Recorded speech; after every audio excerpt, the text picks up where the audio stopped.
नमस्कार मित्रों। काम की बात आपके लिए। काम की बात क्या है?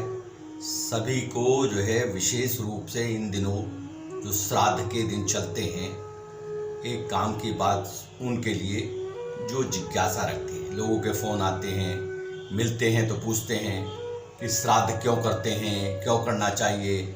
और उन लोगों का ज़्यादा फ़ोन है कि जो दूर रहते हैं, परिवार से दूर रहते हैं या फ्लैट सिस्टम में रहते हैं, जहाँ रहते हैं वहाँ दूर दूर मंदिर नहीं है, ब्राह्मण नहीं मिलेगा, किस प्रकार वो अपने पितरों को तर्पण का इत्यादि का कार्य करें, किस प्रकार जो है ब्राह्मण भोजन करावें। उन सब की जिज्ञासाओं को शांत करने के लिए उनके प्रश्नों का उत्तर है आज की वीडियो में। अंत तक देखें और सब अपने मित्रों को भी प्रेषित करें, सबको भेजें। क्या है कि श्राद्ध में ब्राह्मण भोजन, सभी कहते हैं, हमारे बड़े बूढ़े कहेंगे ब्राह्मण भोजन कराना चाहिए, तिथि के अनुसार करना चाहिए। जब हमारे जिनका भी ये पिता हैं, दादा हैं, परदादा हैं, माँ हैं, दादी हैं, परदादी हैं, इनका तिथि के अनुसार जिस तिथि में उनका वो हुआ। परंतु आजकल के बच्चों को तो वो तिथि, अपने दादा की तिथि याद नहीं है कि कब उनका जो है पुण्यतिथि है या कब उनका वो हुआ। तिथि के अनुसार, वो कैलेंडर के अनुसार उनको जानकारी है। तो उन सभी के लिए 16 दिन जो हैं पितरों के, उनके लिए ही एक जानकारी मैं आपको दे रहा हूँ कि उसमें वो क्या करें कि आपके पितृ प्रसन्न हो और आपको पितृ आशीर्वाद दें। तो आपको करना क्या है कि इन 16 दिनों में कुछ सावधानियां रखें। उसमें क्या है कि एक तो खान पान में शुद्धता का, सात्विकता का आप जो है पालन करें। आप जो है पितरों का ये मान के चलें कि पितर आपके जो हैं आपके ही आंगन में हैं, आपके चाहे फ्लैट में रह रहे, कहीं भी रह रहे, वो आपके साथ हैं। भोजन की सात्विकता रखें, भोजन शुद्ध रखें। व्यवहार आपस का आपने जो है घर के कलेश, घर में उन दिनों 16 दिन कोई भी, यूँ तो पूरे जीवन में नहीं रहने, प्रेम से रहना चाहिए सबको जो है, परंतु उन विशेष दिनों में या जो श्राद्ध कर रहे हैं, श्राद्ध में भी जो श्राद्ध कर रहे हैं उनके लिए भी कलह बिल्कुल ना करें, उतावलापन बिल्कुल ना करें। अगर श्राद्ध आप करने हैं घर में तो उस दिन भी आप उतावलापन, जल्दी में आज तो ब्राह्मण को भोजन कराना, अभी अपने जो है कि 9 बजने वाले हैं, तुमने करानी, मुझे तो ऑफिस भी जाना है, उससे करने से आपको कोई लाभ नहीं होगा। आप मुट्ठी भर घास गाय को दे देंगे, गौशाला में 16 दिन में किसी दिन भी एक गठिया गाय से मंगा और गौ को जो छोड़ दो, तो भी 16 के 16 दिन का पुण्य आपको प्राप्त हो जाएगा।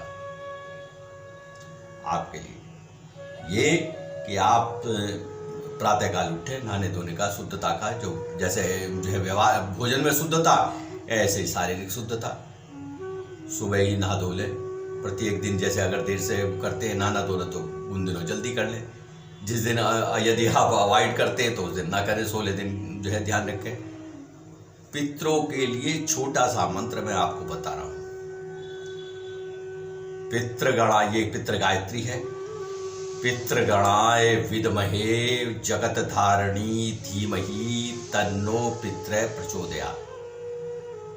दोबारा सुन लें। पितृगणाय विद्महे जगत धारणी धीमहि तन्नो पितृ प्रचोदयात्। पितृ गायत्री है।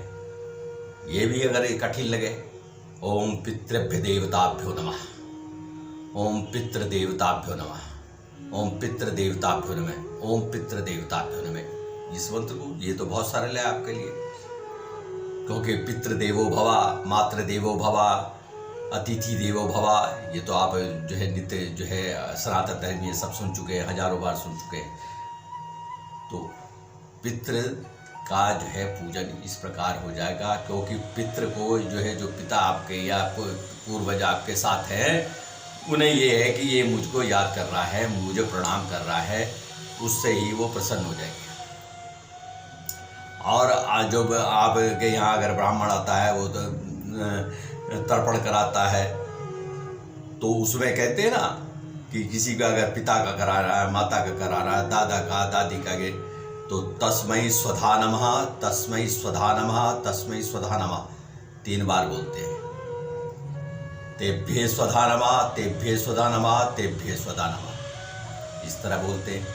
तो स्वधा जो है श्राद्ध की अधिष्ठात्री देवी है, पितरों की अधिष्ठात्री देवी स्वधा है। जिस प्रकार यज्ञ की अधिष्ठात्री देवी स्वाहा है, अग्नि की पत्नी है, इसी प्रकार स्वधा जो है उसके जो है श्राद्ध की। तो श्राद्ध में स्वधा का इतना, तो अगर शास्त्रों में आया, नारद पुराण में भी आया, ब्रह्मवैवर्त पुराण में भी आया, पुराणों में इसका वर्णन है कि पितरों को प्रसन्न करने के लिए अगर कोई भी दक्षिण की तरफ को मुंह करके, जो पितृ गायत्री बताई थी उसके लिए भी है कि दक्षिण में पितृलोक है, यमलोक है, तो दक्षिण की तरफ को मुंह करके आप हाथ जोड़ के केवल 3 बार, ये 1 मिनट का कार्य आपको 16 के 16 दिन जो तुम्हारे जो पितृदोष हैं या किसी प्रकार का भी दोष है उसको सबको दूर करेगा। पितृ आपके प्रसन्न हो जाएंगे। जो मैं बता रहा हूँ केवल 1 मिनट देना है रोज, ज़्यादा लंबा चौड़ा नहीं भी तुम्हें उपाय बता रहा है, ऐसा उपाय बता रहा हूँ जो 1 मिनट करने से ही आपको जो है फल का जो है प्राप्त करा देगा। दक्षिण की दिशा में खड़े होकर ओम स्वधा नमः, ओम स्वधा नमः, ओम स्वधा नमः 3 बार स्वधा स्वधा स्वधा कहें, 3 बार पठें, इससे आपको फल प्राप्त हो जाएगा। एक और सरल मैं बता दूं, नित्य प्रति जाप करते हैं बहुत समय से आप, विष्णु भगवान को प्रसन्न किया जाता है। विष्णु भगवान को जो है अगर तर्पण आदि के कार्य होते हैं वो भी ब्रह्मा जी को और विष्णु भगवान को अर्पण किए जाते हैं। तो विष्णु भगवान का मंत्र है 12 अक्षरी, उसका भी जाप करने से, उसका भी जो है अगर आप जप करते हैं उससे भी पितृदेवता प्रसन्न हो जाते हैं और सकल दोष दूर करते हैं। क्या है? ओम नमो भगवते वासुदेवाय, ओम नमो भगवते वासुदेवाय, ओम नमो भगवते वासुदेवाय। अगर इस मंत्र का आप जाप करेंगे, इस मंत्र को जपेंगे, इस मंत्र का उच्चारण करेंगे तो आपके पितृ प्रसन्न हो जाएंगे। तो इसमें ना ब्राह्मण को निमंत्रण देने की आपको आवश्यकता, क्योंकि ब्राह्मण मिलने आजकल वैसे भी कठिन है, और जो महानगरों में रह रहे हैं और अपने शहर से बाहर रह रहे हैं तो वहाँ तो बहुत ही मुश्किल हो जाता है ब्राह्मण को ढूंढना। तो इन मंत्रों के जाप से, इन मंत्रों के उच्चारण से, इन मंत्रों के भाव से आपको पितृ प्रसन्न करने का सरल घर बैठे जो है उपाय बता दिया है मैंने। इसका करें और इससे लाभ उठाएं। खान पान और जो है वाणी सबका संयम रखते हुए, सबको शुद्धता रखते हुए इन मंत्रों का जाप करें। चाहे पितृ गायत्री करें कि पितृगणाय विद्महे जगत धारणी धीमहि तन्नो पितृ प्रचोदयात् करें, या स्वधा स्वधा स्वधा करें, या ओम नमो भगवते वासुदेवाय करें। ये आपकी इच्छा के ऊपर है। फिर मिलते हैं इसी प्रकार की नई जानकारी के लिए। हमारा जो आपको जो है नई जानकारी देने का ही कार्य। नमस्कार।